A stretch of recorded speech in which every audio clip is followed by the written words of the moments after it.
People do not like biopics. I know this because I host a show where I ask people to come on and talk about or watch a movie that they don't like, and usually people will start with saying, I don't really like biopics.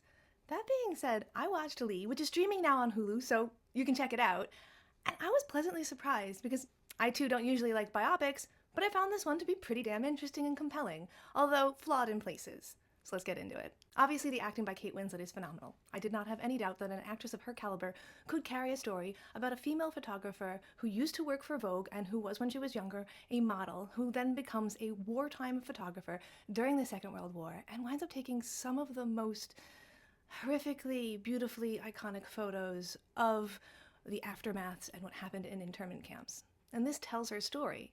I personally have seen these photos but did not know her name, so I feel a little bit ashamed, but I also feel like this movie is helping a lot of people come to realize that. It also stars Andy Samberg, who most people know from Brooklyn Nine-Nine and do not expect to be in a movie that is about the Holocaust, that is a prestige piece, that is dramatic.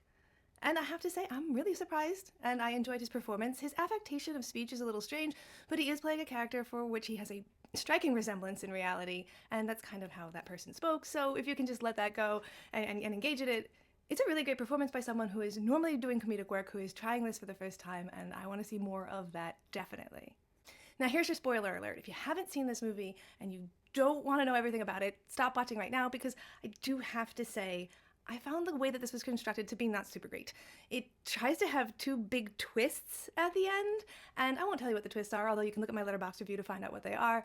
It's just that, like, there's a twist, and then within, like, 2 to 5 minutes of that initial twist, there's another twist, and it's a biopic. It's kind of hard to hold on to the idea that there's going to be a twist at the end of this story, which kind of swoops in like a Deus Ex Machina sort of way to just be like, the film's over now!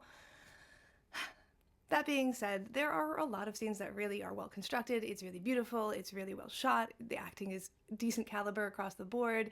So I suggest that you check it out, especially if you're the kind of person who might be on the fence about biopics. It's very easy to watch, it's streaming now on Hulu. If you are a fan of Andy Samberg and you want to see him growing as an actor and trying something else, check it out too.